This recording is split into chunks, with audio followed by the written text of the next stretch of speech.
All right. Good morning, folks. Let me go ahead and start the timer here really quickly. All right.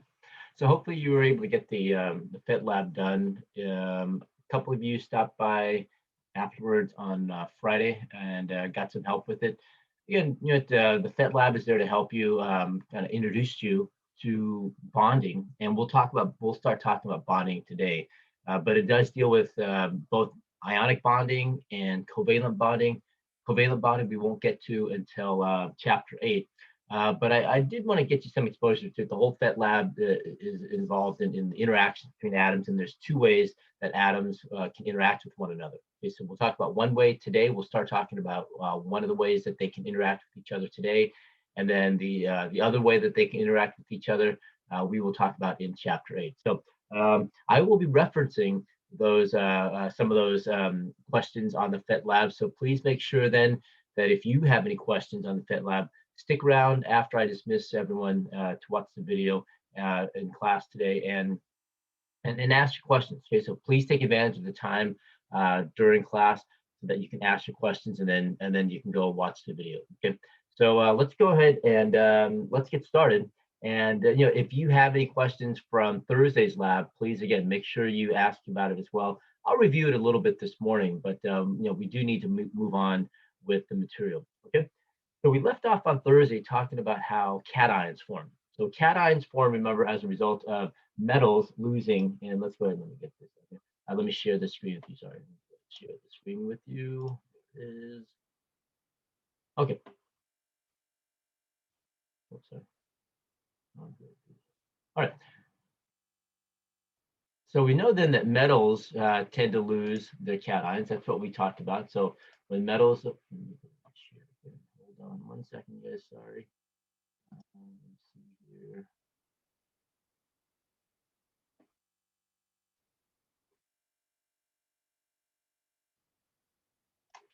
This here. Sorry. Sorry, guys.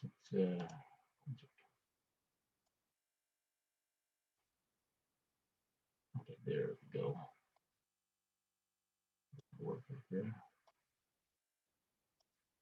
Okay, so we know then that we talked about this. We said then that metals tend to lose electrons, okay, and the electrons that they lose are the electrons that are furthest away from the nucleus, what we refer to then as the valence electrons. And so when they do that, then the reason why they end up doing this is because they achieve a greater stability. They become more stable.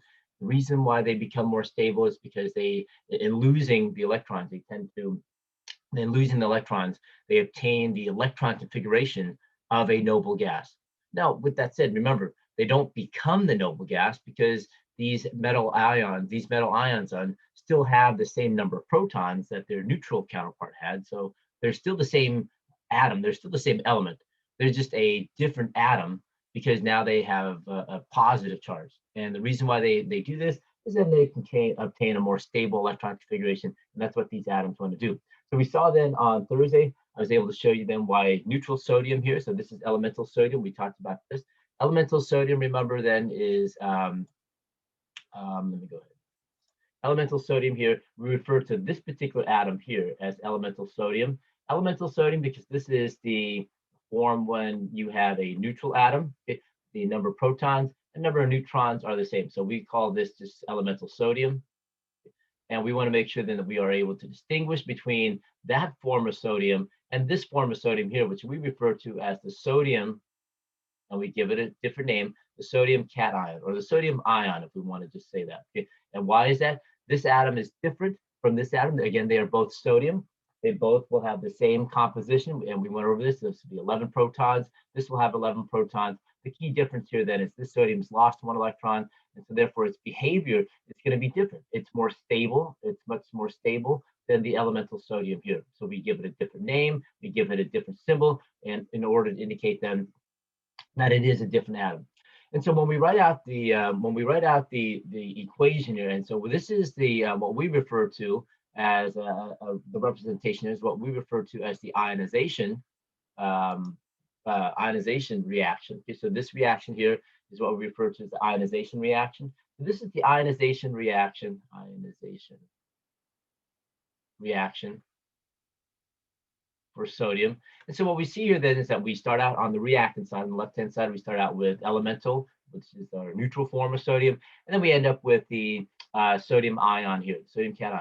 And the other product of this reaction is that the sodium ion, the sodium atom, the sodium elemental sodium is going to lose an electron. And so this electron is going to leave and go somewhere else. So we have to be able to represent this. We have to be able to represent this particular process here, and we're going to practice it a little bit more today. We're going to actually include into this one then the Lewis-Dot structure, so we're going to expand upon this a little bit. But this is what we refer to as the basic ionization reaction. Why? Because it shows then how the ion form. Okay. All right, so we see then that the ions can, for sodium here, we see that sodium forms when it loses one electron, but then other metals, so you can lose more than one. So for example, we saw also how calcium becomes, the elemental calcium becomes the calcium ion here. It does so by losing 2 electrons. Again, the reason why calcium wants to lose 2 electrons instead of 1 is because in losing 2 electrons, calcium then obtains electron configuration then for argon. So the idea then is that atoms, metal atoms, will lose enough electrons in order then for them to become the more stable form and achieve the electron configuration for the noble gases. Okay, and so that's what we will have. Okay, so make sure then when we identify these atoms here, we make sure we identify the name of the ion. Okay, the name of the ion is going to be exactly the same we saw then as the elemental form. Only difference then is that we include the word ion or cation. Okay, so with that said, then metals tend to lose. Metals will lose their electrons, become cation. Occasionally, you'll see then this is further down the line for many of you, for a few of you when you move on in your chemistry careers. Occasionally, you will see then metal atoms gaining electrons. But again, that doesn't happen as often. Okay? So metals tend to lose electrons, and we'll see in just a moment to become cations. And we'll see in just a moment that it will be the non-metals that will gain electrons and become anions. So we'll talk about that as well. So metals tend to lose them between 1 and 3. We already saw here then sodium losing 1, calcium losing 2. We'll do an example in just a moment where we'll see a metal that loses 3, but they tend not to lose more than that. Okay. Now, when we talked about the transition metals, you may see a couple of instances where an atom, a metal atom, will lose more than 3, but that doesn't happen too often. Typically, the metal atoms are going to lose between 1 and 3 electrons. Okay. All right, so make sure you keep that in mind. Okay. And since the number of protons don't change, we got to make sure we keep in mind then, as a result, we end up with a positive charge, but furthermore, the identity of the element itself is still the same. Okay, so you have a different atom, but you have a different atom of that same element. Okay? So how do we go ahead then? Let's go ahead and let's talk about how we represent this ionization reaction. Let's take a look at this ionization reaction a little bit more in a little bit more detail. Okay? All right. So with that said, then this is the ionization reaction. Now, what I've done also is I've included then the electron configuration. So I've included the electron configuration for both of these atoms here. So this is going to be the electron configuration for neutral. So this is going to be our elemental. So, oh, sorry.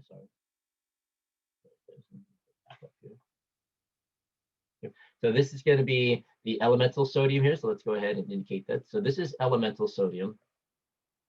Elemental sodium, which is our neutral form. Our neutral form here then is going to have our 11 protons. Let's go ahead and write this down. 11 protons and 11 electrons. Let's not worry about neutrons right now. Neutrons don't really affect the charge of ions. Okay, so let's go ahead and not talk about that. Okay, all right. On this side then, we have then our sodium ion. Specifically, it's going to be the sodium cation. So that's the name of this atom over here. And this atom over here then is going to have then our 11 protons, but it's going to have 1 less electrons. It's going to have 10 electrons for that positive charge right there. Okay. All right, so 2 different atoms here. And then we see then that if we take a look at this particular electron configuration that we have right here, this is the electron configuration for neon.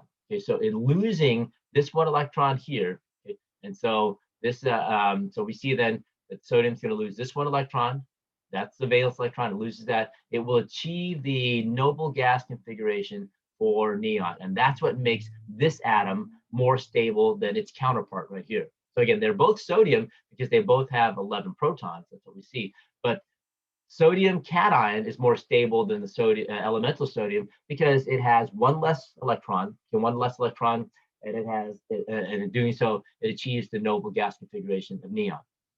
And so, in achieving the noble gas configuration neon, remember we saw that all noble gases will have completely filled s, completely filled p orbitals, which means then we have then 8 electrons in the outermost energy level here. We got 2 in the 2s and 6 in the 2p. So there are the 8. Okay, and so with that said, then in losing 1 electron, sodium has achieved its octet.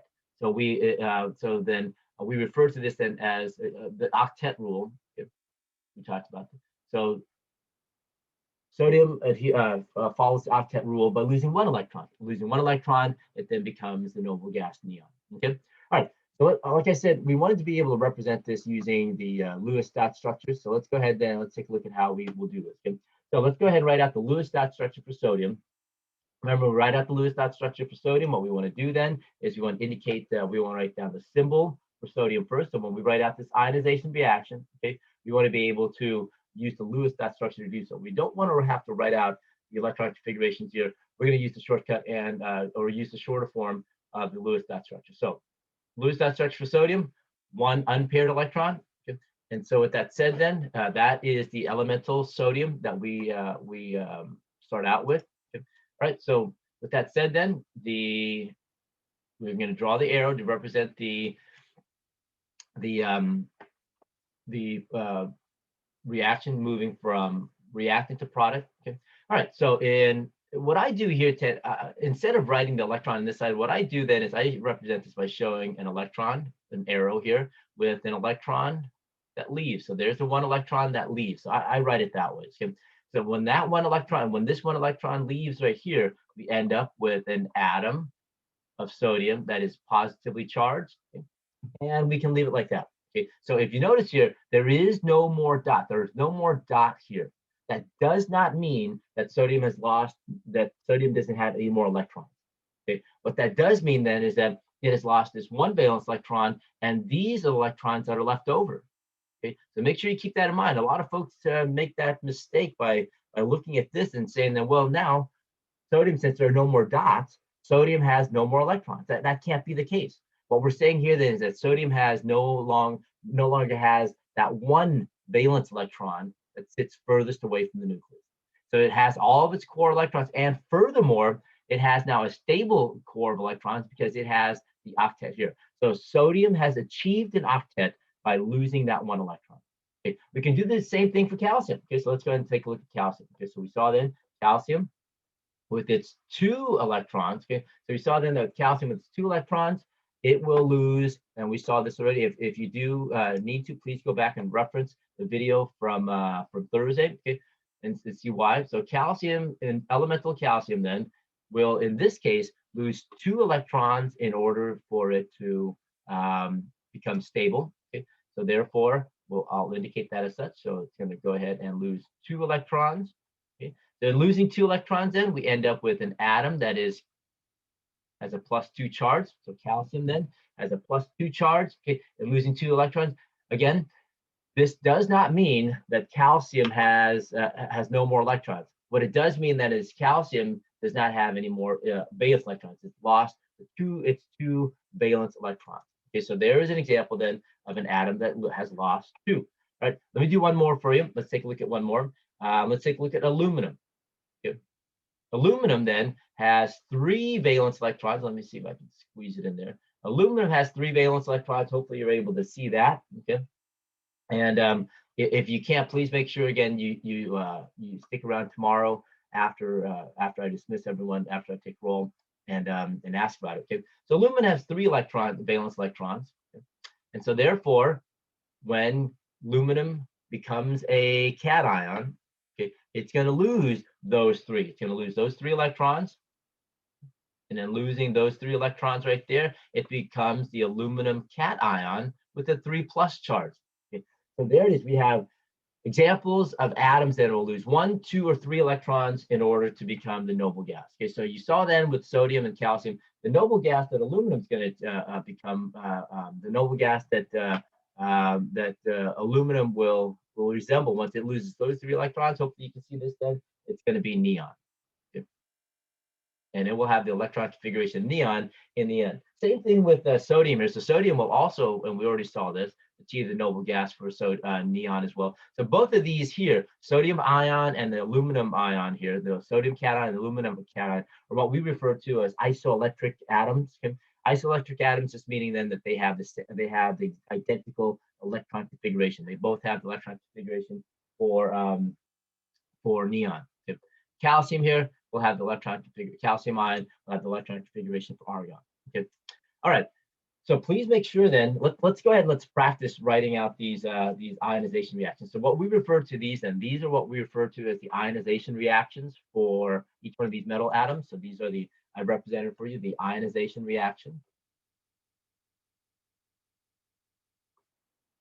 for these 3 metal atoms. Okay, and so please make sure then that you should be, I want you to be able to do this, and we want to practice this in just a moment, but this is what we refer to the ionization reaction. Okay, all right, let me go ahead and save this for us, and I'll post it on Classroom. But I would like us to practice this. Okay, so let's go ahead then. I want you to take about 3 minutes. Okay, hopefully it shouldn't take any longer than that. 3 minutes to write out the ionization reaction for radium and for cesium. Okay, so on your paper, so you don't have to include this in the Edpuzzle box itself, but on your paper, write out the ionization reaction for radium, write out the ionization reaction for cesium, and then when we come back, we'll go over it together. Okay, so go ahead, get started with this, and then I'll see you in hopefully in about 2 to 3 minutes, and then we'll go over it together. Okay? Go ahead and get started. Okay, let's go ahead then, and let's take a look at these 2 here. Okay, so to start out with, then remember we want to write out the Lewis dot structure for both of these atoms. Okay, so let's start out with radium. I'm going to go ahead and do this as well. I'm going to indicate then I'm going to write out the electron configuration for at least the noble gas configuration for this. Okay, so for radium then, the noble gas configuration for radium then is going to be radon and 7s2. Okay, so with that said, then these are the valence electrons for radium here. So in order to write out the Lewis dot structure for radium, we're going to write out the symbol for radium right there, and there are the 2 electrons that we have, and hopefully you see that those 2 electrons are paired. So if you need to, please write out the electron configuration. Either write out the noble gas configuration or write out the full electron configuration, which for radium I probably wouldn't want to do because that's 88 electrons.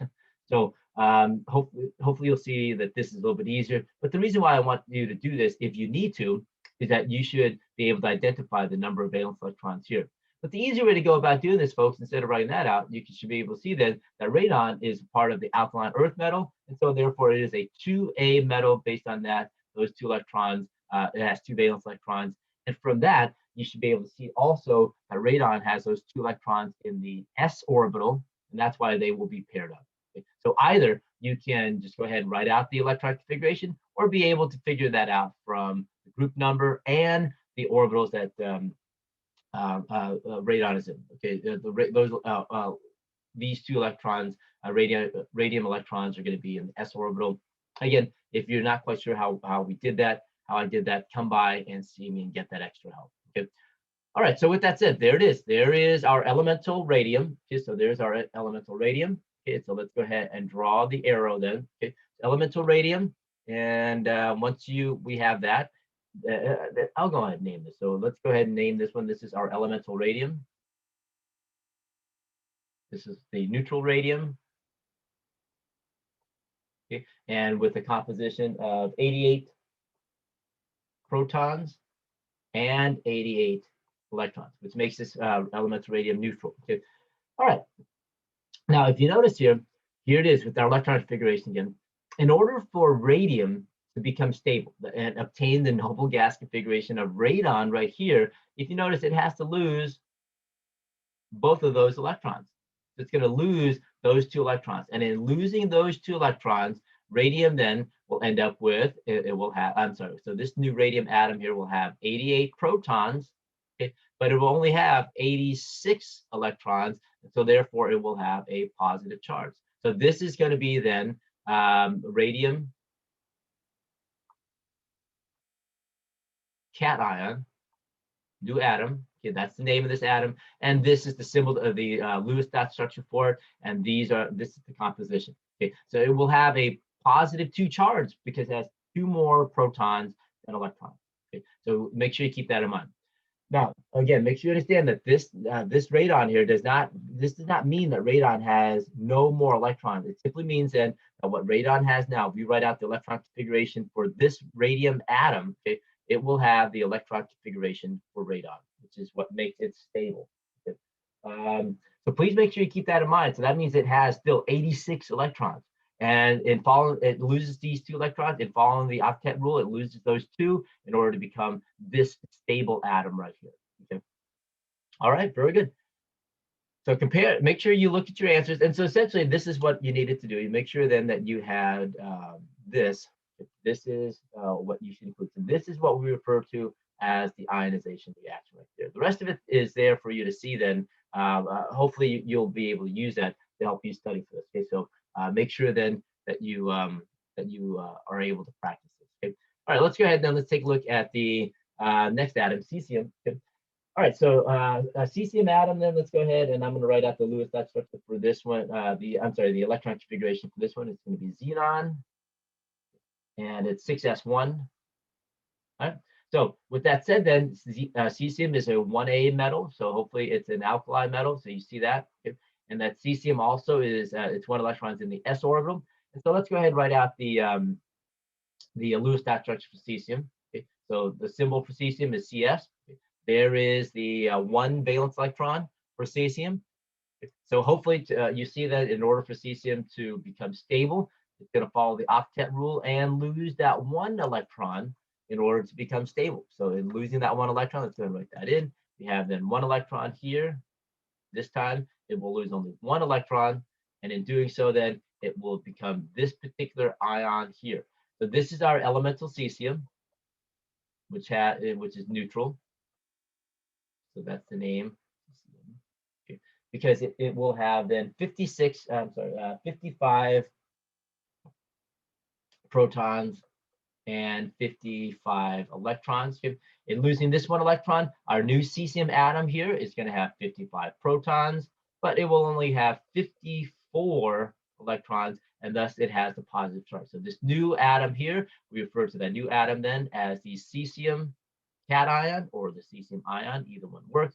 And in doing so then, that cesium cation then will achieve the noble gas configuration for xenon. Okay, so this now will resemble xenon and thus become stable. Okay.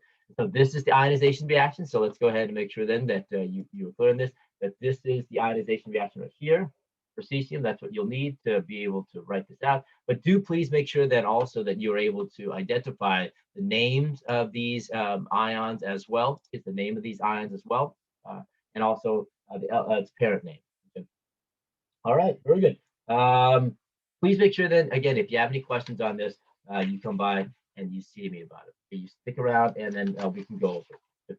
All right. So what you've noticed then that what we've done is we've been able to show how the representative metals, and remember the representative metals are the A block metals. These are the metals which are part of the groups in which the letter associated with the group is the A.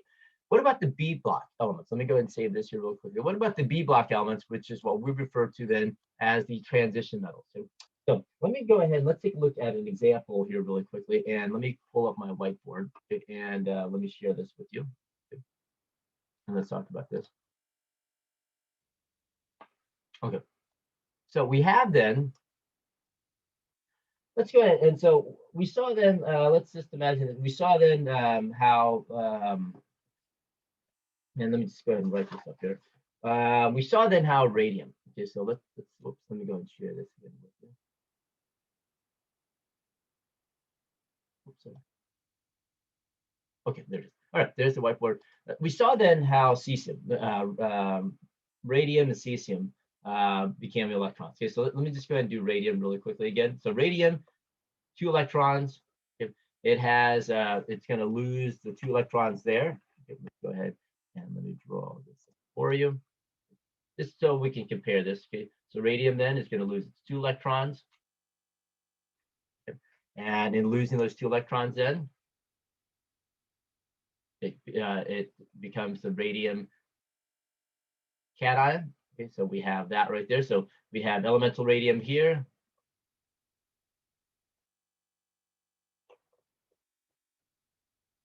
Okay, we have the radium cation here again.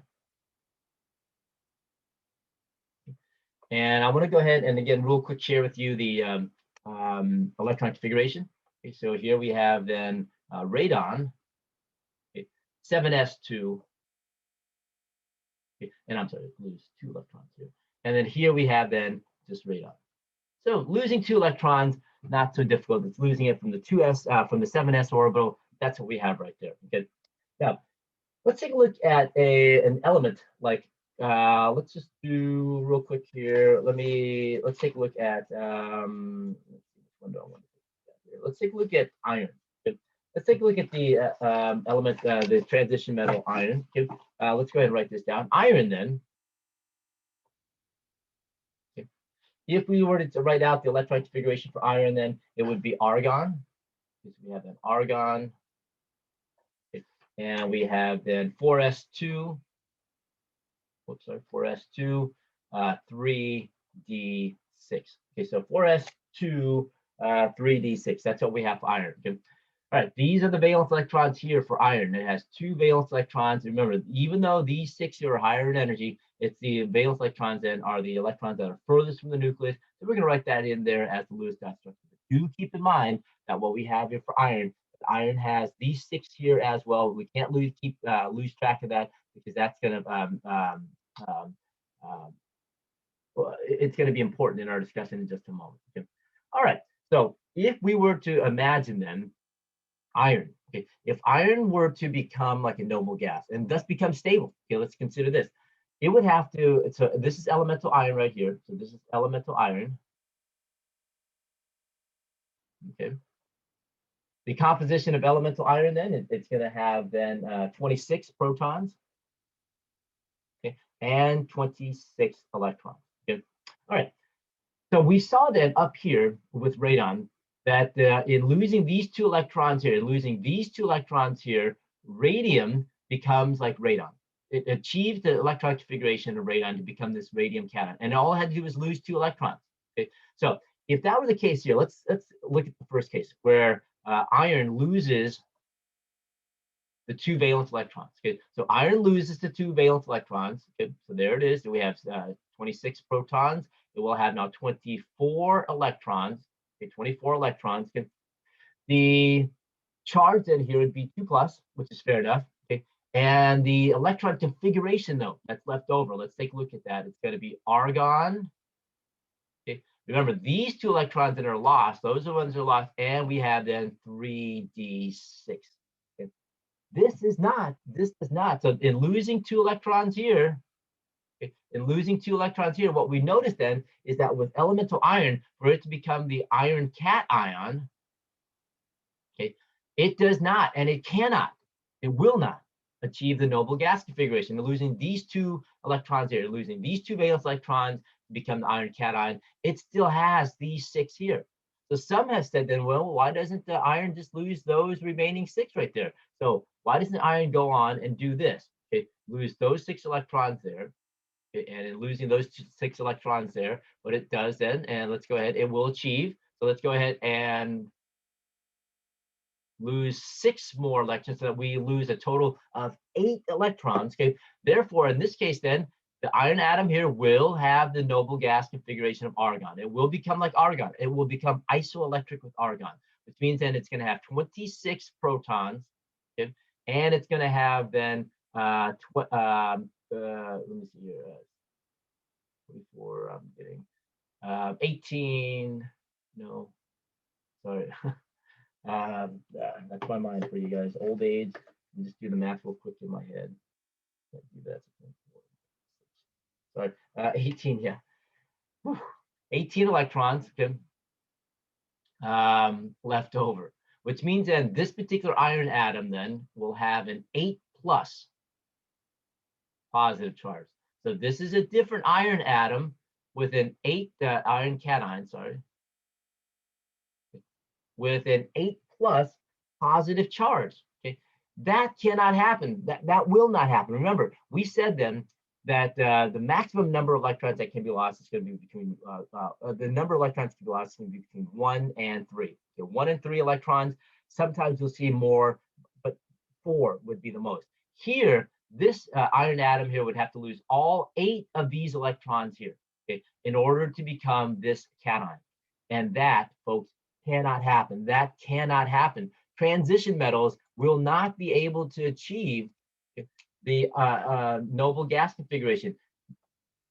Transition metals like iron, okay, will not be able to fulfill the octet rule. It cannot do this because that atom is too unstable. It cannot form. Okay?